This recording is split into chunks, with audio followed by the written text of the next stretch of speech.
percaya Engkau ada di tempat ini Tuhan, karena Engkau adalah Allah yang bertakhta di atas pujian penyembahan kami.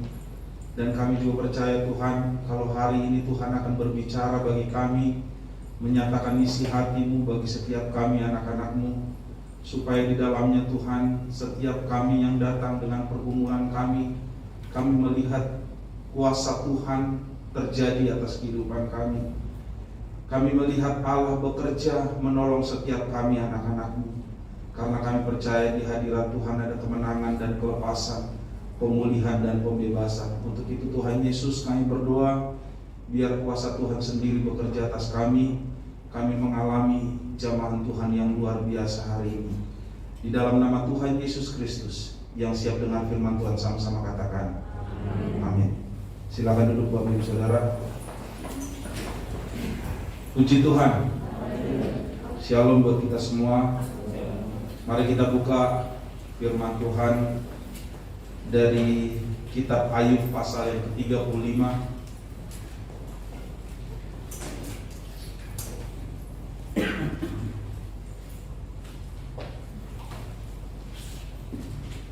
Kitab Ayub pasal 35 ayat yang pertama sampai dengan ayatnya yang ke-16.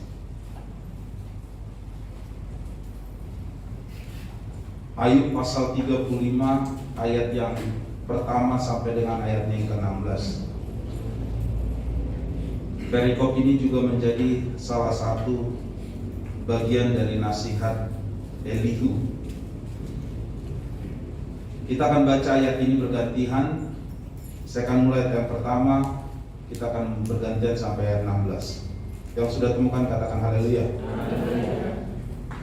Allah memperhatikan penderitaan manusia, maka berbicaralah Elihu.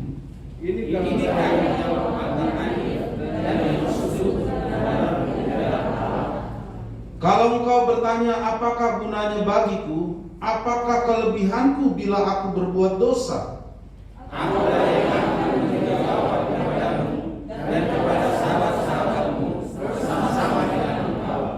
Arahkanlah pandanganmu ke langit dan lihatlah, perhatikanlah awan-awan yang lebih tinggi daripadamu. Jika engkau berbuat dosa, apa yang akan kau lakukan kepadanya? Kalau melanggar firman-Nya, apa yang kau buat kepada dia? Jika engkau benar, apakah yang kau berikan kepada dia? Atau apakah yang diterimanya dari tanganmu?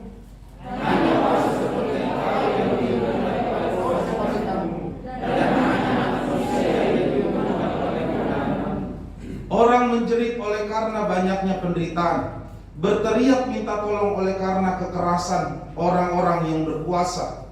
Tetapi orang yang bertanya, di mana Allah yang membuat aku dan yang memberinya yang tiada berpengaruh, yang memberi kita akal budi melebihi binatang di bumi dan hikmat melebihi burung di udara. Ketika itu orang menjerit, tetapi dia tidak menjawab oleh karena sungguh, teriakan yang kosong tidak didengar Allah dan tidak dihiraukan oleh Yang Maha Kuasa.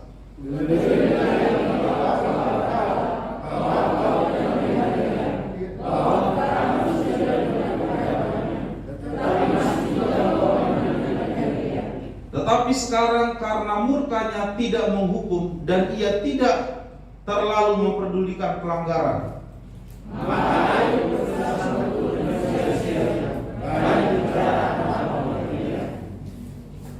mari kita baca satu ayat yang menjadi landasan tema bagi kita hari ini. Kita baca ayatnya yang ke-8 sama-sama. 1, 2, 3.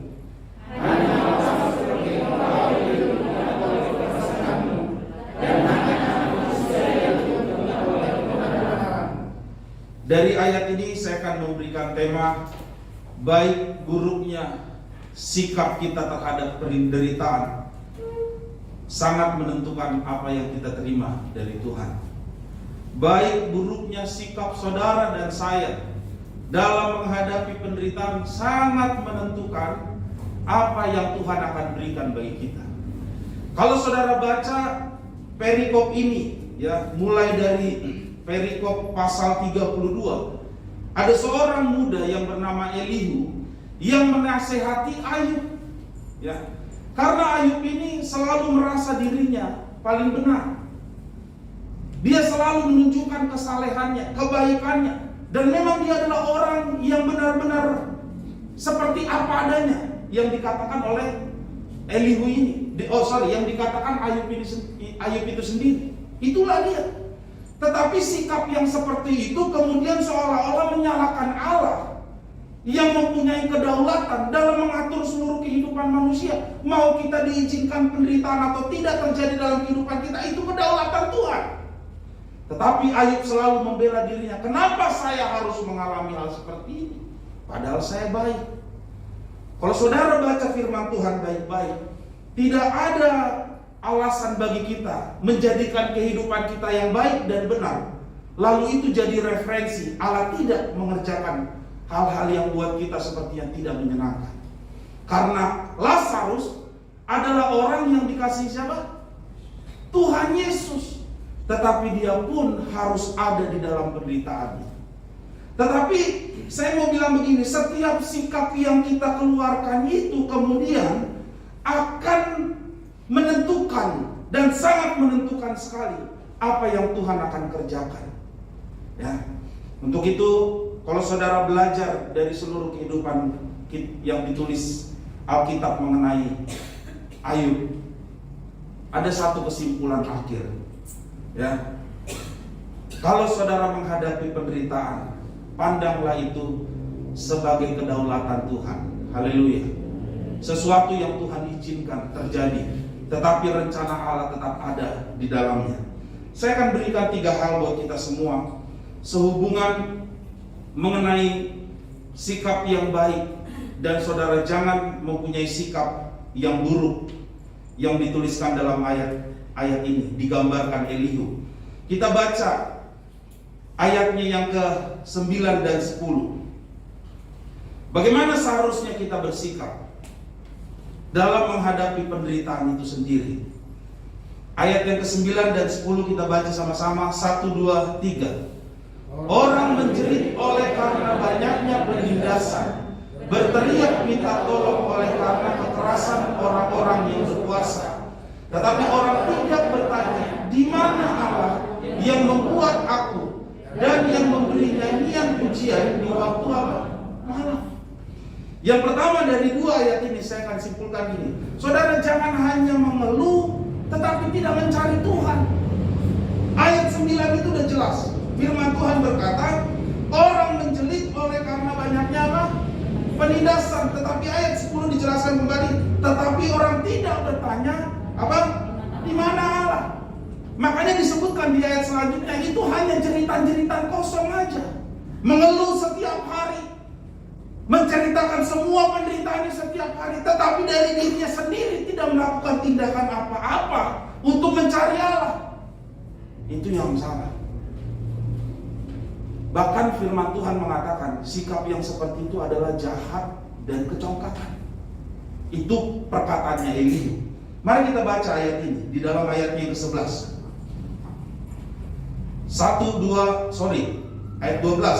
1, 2, 3. Ketika itu orang menjerit, tetapi ia tidak menjawab oleh karena kecongkakan. Ayat 13, 1, 2, 3. Sungguh teriakan yang kosong. Jadi kalau kita hanya mengeluh, tapi tidak punya keputusan untuk mencari Tuhan, lalu pertolongannya dari mana? Lalu saudara dapat mujizatnya dari mana? Apa setiap keluhan saudara yang saudara lontarkan setiap hari akan menghasilkan sebuah mujizat? Saya rasa tidak. Apa saudara ketika saudara merengek mendatangkan sesuatu, kalau saudara sendiri tidak memutuskan untuk mencari Allah? Bahkan di dalam ayat yang ke-10 itu jelas sekali perkataan firman Tuhan berkata, tetapi orang tidak bertanya, di mana Allah yang membuat aku dan yang memberikan apa? Nyanyian pujian. Ya, coba saudara bayangkan, kalau saya sederhanakan bahasanya begini. Saudara harusnya cari Tuhan, saya harusnya cari Tuhan. Tuhan itulah yang memberikan nyanyian bagi kita pada saat penderitaan itu apa? Datang. Saudara, kalau saudara baca di dalam kitab mengenai Bani, semua yang bernama Bani, ya, kelompok, baik itu Bani Heman, Bani Yedutun, atau Bani Asaf. Kalau saudara mencari pengertian kerja yang mereka harus lakukan sesuai penunjukan Raja Daud atas kelompok-kelompok ini, Bani Asaf, Bani Heman, Bani Yedutun, saudara tahu tidak? Mereka ini adalah kelompok-kelompok yang punya tujuan hanya untuk menyanyi, menyenangkan Tuhan di dalam seluruh kehidupannya. Itulah yang dilakukan oleh Bani Asaf, Bani Heman, Bani Yedutun sesuai dengan perintah Daud. Pokoknya tugas kamu menyanyi, tidak peduli mereka punya persoalan. Makanya ada satu kitab di dalam Mazmur pasal 73 khusus mengenai Bani Asaf. Disitulah dia mulai lontarkan keluh kesahnya. Tetapi untuk bagian dan tanggung jawabnya untuk memuji Tuhan, memuliakan Tuhan, dia tidak pernah tinggalkan. Karena itu adalah perkara yang ditetapkan Raja Daud atas kehidupan Bani Asaf ini. Saudara mengerti sampai di sini? Kadang-kadang kita sebagai orang percaya lupa. Kita terlalu fokus kepada beban hidup yang begitu besar atas kehidupan kita. Tetapi kita punya tanggung jawab yang kita lupakan begitu saja di hadapan Tuhan, yaitu memuji Tuhan. Saudara, tadi pujian terakhir Bapak Guru Siburian menyanyikan segala puji syukur hanya bagimu Tuhan. Saya mau ceritakan sedikit mengenai lagu itu sesuai dengan catatan saya. Saya mencatat di sini. Bapak Ibu Saudara, lagu itu diciptakan oleh Pendeta Insinyur Niko Raharjo. Karena saya lama melayani di sana dan Pendeta Insinyur Niko sering menyaksikan mengenai pujian ini. Saudara, saya mau ceritakan. Pujian ini dulunya bukan lagu sorak-sorai yang saudara nyanyikan. Pujian ini dulu waktu dia ciptakan adalah lagu apa? Penyembahan. Segala puji syukur. Pokoknya seperti itu. Tapi kemudian di bagian refnya seolah-olah ada hikmat Tuhan yang turun atas hambanya ini, yang pada waktu itu mengalami pergumulan yang berat. Dia nyanyi, soraklah haleluya, sampai air matanya bercucuran begitu luar biasa. Pujian itu awalnya apa? Penyembahan. Tapi kemudian karena begitu besarnya penderitaan yang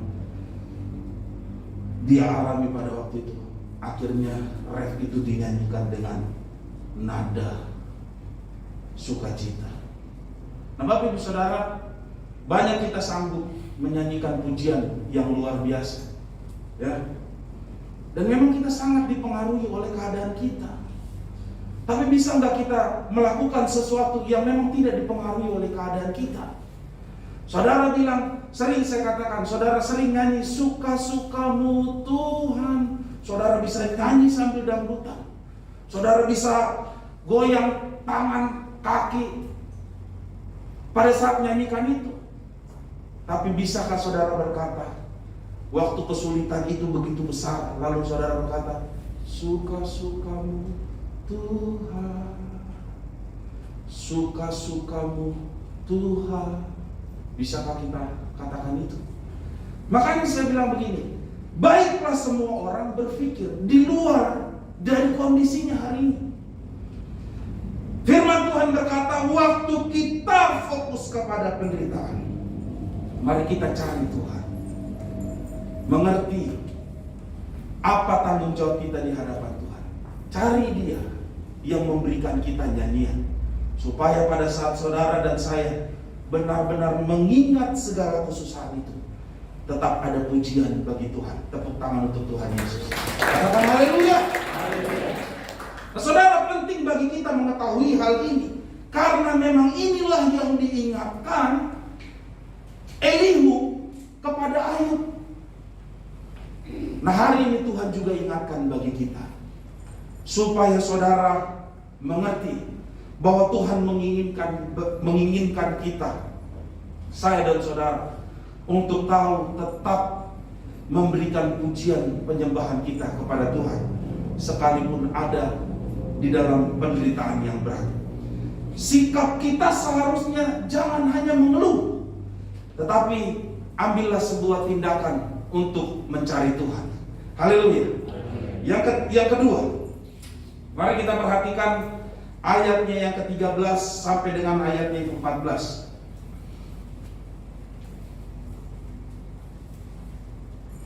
Ayat yang ke-13 sampai dengan ayat yang ke-14. Mari kita baca sama-sama, 1, 2, 3. Sungguh teriakan yang kosong tidak didengar Allah dan tidak dihiraukan oleh. Lebih-lebih lagi kalau engkau berkata bahwa engkau tidak melihat dia, bahwa perkaramu mudah, tetapi masih juga engkau. Yang kedua ini yang saya mau sampaikan adalah jangan merasa tidak dihiraukan oleh Allah. Kalau saudara membaca kalimatnya yang disampaikan Elihu kepada Ayub begini, dan lebih-lebih kalau engkau berkata bahwa engkau tidak apa? Engkau tidak melihat dia. Ayat 14. Bahwa perkaramu sudah diadukan. Ini yang kalimat yang berikutnya, luar biasa. Tetapi masih juga engkau apa? Artinya begini, kalau saudara sudah berdoa, ya, kalau saudara sudah membawa perkara saudara di hadapan Tuhan, ya, bahkan saudara menanti-nantikan dia untuk menjawab setiap doa dan permohonan saudara, saudara jangan berkata kalimat ini yang dituliskan di ayat yang pertama ini, ayat 13 dan 14 bagian A. Dikatakan, sungguh teriakan yang kosong tidak didengar Allah dan tidak dihiraukan yang maha kuasa. Ini teriakan yang kosong tadi. Tapi lebih-lebih lagi kalau engkau apa berkata, nih, jangan lakukan, saudara hanya apa ya? Ada orang berdoa bukan dari hatinya, berseru bukan dari hatinya. Tapi saya singkirkan dulu poin yang tadi, karena udah di poin yang pertama. Tapi saya mau fokus gini, ketika saudara sudah sampaikan itu di hadapan Tuhan, saudara jangan berkata, Tuhan, saudara tidak melihat Tuhan lewat doa saudara. Itu yang dipersoalkan oleh Elihu terhadap sikap Ayub. Lalu bagaimana caranya saudara memahami ini? Saya memberikan sebuah pengertian yang lebih baik bagi kita semua dalam memahami, ya, setiap doa-doa. Saya tahu ada doa yang tidak dijawab Tuhan, seperti yang dituliskan di dalam kitab Yakobus. Kalau doa itu tidak berkenan di hadapan Tuhan, kalau doa itu doa yang jahat, itu nggak mungkin didengar Tuhan. Tetapi selama doa itu baik, selama doa itu adalah menjadi kerinduan dan harapan saudara, saya percaya Tuhan pasti mendengar. Tetapi jangan berkata ketika saudara sudah berdoa, sudah sampaikan pergumulan saudara di hadapan Tuhan, lalu saudara berkata, saya tidak melihat Tuhan. Lalu pertanyaannya, memang siapa yang melihat Tuhan? Kalau bahasa ini bahasa literal, pengertian yang apa? Secara letterlek gitu ya. Emang Ayub melihat Tuhan? Tidak. Tetapi saya tahu Ayub sedang berpikir, lewat doa saya tidak pernah melihat Allah bekerja seperti itu. Kasihan kita semua orang-orang percaya kalau kita sampai berkata demikian. Saya udah bawa persoalan saya di hadapan Tuhan, saya udah bawa pergumulan saya, tapi saya tidak melihat Dia menjawab doa saya.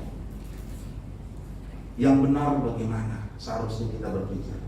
Ingat, dalam doa itu ada yang namanya kedaulatan Tuhan. Amin. Ini yang namanya kedaulatan Tuhan. Kedaulatan Tuhan itu berarti waktu Tuhan. Berarti doa dijawab doa dijawab waktunya saudara tidak akan pernah mengerti. Itu adalah kedaulatan Tuhan. Itu sebabnya harusnya Ayub berpikir, penderitaannya Ayub itu sudah cukup lama. Lama nggak? Menurut catatan buku tafsiran yang banyak saya baca, kurang lebih Ayub menderita dengan semua sakit penyakit, mulai dari kehilangan banyak hal dalam hidupnya, itu 13 tahun. Lama? 13 tahun menunggu mujizat dengan borok dan tidak memiliki apa-apa. Itu lama, saudara. Penderitaannya juga sudah cukup mendalam. Sudah ditinggalkan istrinya, sudah anak-anaknya diambil Tuhan, semua kekayaannya diambil, lalu dia masih ditimpakan penyakit bara. Saudara bayangkan, sudah cukup mendalam. Tetapi selama itu Ayub berdoa, Elihu sementara mengingatkan, jangan berkata Tuhan engkau tidak melihat Tuhan lewat doa. Kita harus percaya bahwa Tuhan punya kedaulatan. Dia yang berkuasa atas waktu. Kalau saudara percaya bisa lebih cepat dari pergumulan orang lain, mungkin Ayub 13 tahun. Yang kedua ini saya mau tanamkan, saudara miliki iman. Saudara percaya kedaulatan Tuhan, saudara punya iman. Kalaupun proses itu seolah-olah masih panjang dan saudara tidak mengerti, miliki pikiran yang ketiga ini, kesabaran. Kedaulatan Tuhan, iman, dan kesabaran. Ketika pemahaman itu saudara miliki, saya percaya Tuhan pasti akan menolong kita semua. Haleluya. Karena gak sabar aja, makanya istrinya Ayub meninggalkan Ayub. Karena tidak memiliki iman dan pengertian akan kedaulatan Allah saja, makanya istrinya Ayub berkata, masihkah engkau percaya kepada Allahmu? Saudara harus punya kesabaran. Kita semua harus punya kesabaran. Waktu-waktu seperti ini, di masa pandemi ini, kita dilatih juga untuk bersabar. Saudara gak bisa gegabah, saudara gak bisa berharap sesuatu yang lebih hari-hari ini.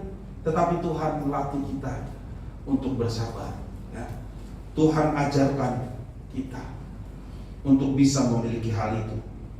Saudara, jangan pernah saudara beranggapan bahwa Allah tidak memperdulikan kehidupan saudara, bahwa Allah tidak mendengar doa-doa saudara. Jangan pernah seperti itu. Itulah yang dianggap salah oleh Elihu sesuai dengan firman Tuhan ini. Jadi penting bagi kita untuk menyadari dari sisi Allah, terus dari pembentukan karakter kita sendiri untuk jadi orang-orang yang sabar dan setia menantikan waktu Tuhan yang terbaik. Yang mengerti katakan haleluya. Tepuk tangan untuk Tuhan Yesus. Yang ketiga, yang terakhir, kita akan baca di dalam ayatnya yang ke-16. Ayat yang ke-16 kita baca sama-sama. 1, 2, 3. Maka Ayub berusaha dengan sia-sia, banyak bicara. Yang ketiga yang saya mau sampaikan bagi kita, bagaimana sikap kita dalam menghadapi penderitaan itu, seharusnya bagaimana. Baik buruk sangat menentukan apa yang Tuhan berikan. Jangan berbicara tanpa pengertian.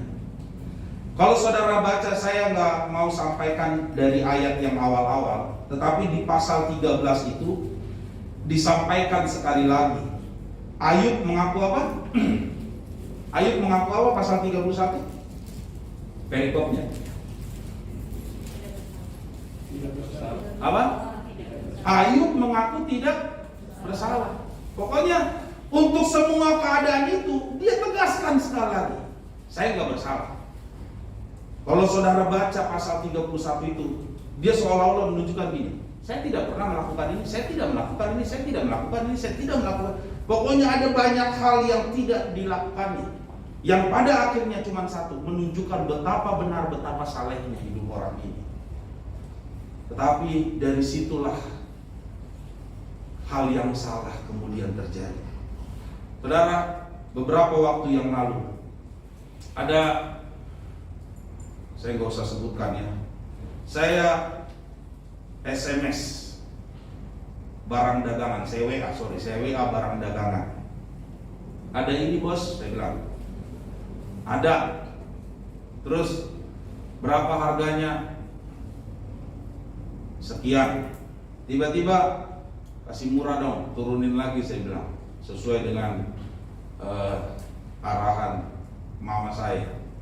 Kalau bisa minta aja lebih rendah lagi. Terus tiba-tiba dia bilang ini, nggak bisa pak, katanya. Saya nggak mahalin kok. Saya nggak bohong, saya nggak mahalin bapak, katanya. Padahal di toko sebelah bedanya 2.000 bro. Tapi dia bilang, mana sih saya pernah bohong sama bapak, katanya. Dia bilang, bukan sama bapak, nanti saya tunjukkan WA-nya lah kalau ada yang mau lihat. Dia bilang ini, mana saya pernah bohong. Lalu saya jawab aja seperti ini. Jujur saya katakan, saya pernah bohong. Ngerti maksud saya? Saya ini orang jujur. Jujur saya katakan bahwa saya adalah apa? Pernah bohong. Tapi kalau bapak bilang bapak nggak pernah pembohong, bapak lah pembohong itu. Ngerti maksud saya? Mungkin kemungkinan besar dia pembohong paling besar. Nah, kita nggak bisa berkata diri kita adalah orang yang benar. Nah, ini yang salah dari Ayub. Kalau kebenaran itu ditunjukkan orang lain atau karena kebenaran itu ditunjukkan Allah, seperti Allah menunjukkan kepada iblis, lihat itu, hai iblis, kau lihat hambaku apa? Ayub, tidak ada orang seperti dia, sedemikian saleh. Tapi kalau kemudian perasaan itu timbul dari diri kita sendiri atau perkataan kita sendiri, itu yang salah. Kalau saudara menghadapi penderitaan itu, jangan berbicara tanpa apa? Pengertian. Kemudian tanpa pengertian inilah yang kemudian merujuk seolah-olah ketika semua kebenaran Ayub dipaparkan, disitulah Allah adalah salah, mengambil tindakan, mengizinkan penderitaan itu turun atas kehidupan kita. Itu yang salah. Paradigma yang seperti itulah yang harus kita hindarkan. Ingat sekali lagi bahwa Allah berkuasa penuh atas seluruh kehidupan kita. Dia Allah pencipta. Seluruh kehidupan kita ada dalam kendalinya Dia. Kita ini tidak bisa punya hak apapun bahkan dalam meminta apa yang harus terjadi dalam kehidupan kita. Tetapi Tuhan mengajarkan kita, janganlah berbicara tanpa pengertian. Itu sebabnya ayat sebelumnya Elihu itu memberikan satu peringatan tegas buat Ayub. Mari kita baca ayat yang ke-15 sama-sama. 1, 2, 3. Tetapi sekarang karena murkanya tidak menghukum dan ia tidak terlalu. Bayangkan seperti itu. Kalau bahasa saya sederhana begini. Kalau Ayub mengalami persoalan yang dia tuliskan, yang dituliskan di dalam Alkitab, kalau bahasa ini itu masih untung lah. Kalau bahasa saya, dia nggak apa, murka atas apa, pelanggaran. Beberapa waktu yang lalu saya memberikan sebuah renungan, ya, bahwa kita orang Indonesia ini terbiasa dengan persoalan yang masih apa, masih untung, betul nggak? Saudara, ada orang jatuh, masih bilang untung cuma jatuh, tangannya nggak patah, untung. Padahal di mana untungnya? Ya, udah jatuh, untung nggak luka. Udah ditabrak, untung nggak mati, untung. Padahal dia cacat seumur hidup, masih untung. Jatuh dari motor, untung. Motornya gak apa-apa. Biasanya sih seperti itu. Padahal dia udah babak belur, perban kiri kanan, masih dilihat motornya. Bagaimana motornya? Oh, masih bagus. Ternyata dia pikir kreditnya masih 3 tahun. Saudara, ada sebuah peringatan. Kita nggak bisa menjadi orang yang berkata tanpa pengertian.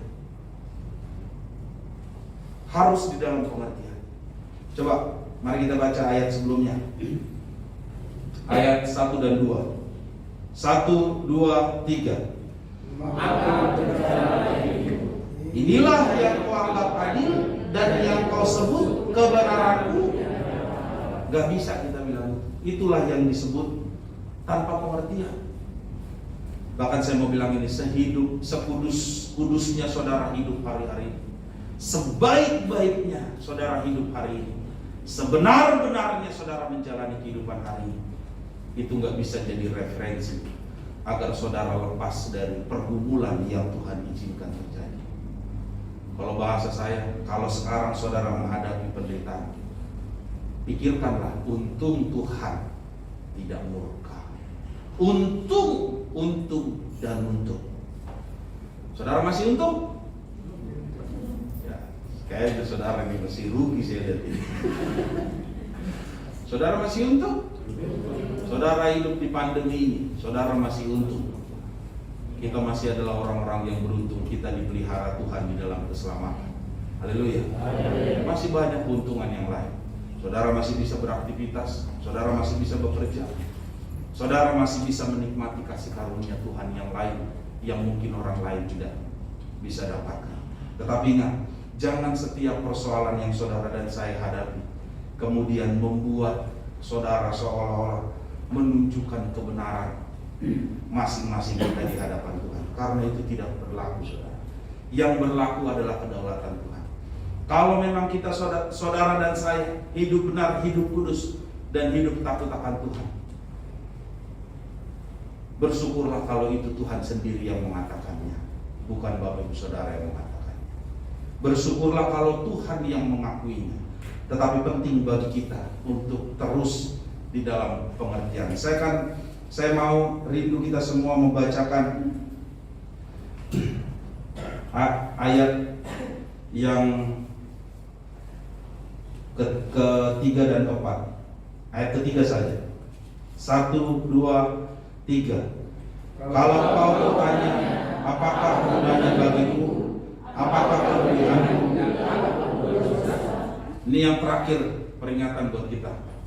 Kalau saudara menghadapi penderitaan yang berat, jangan seolah-olah mau menceburkan diri kepada hal yang tidak benar.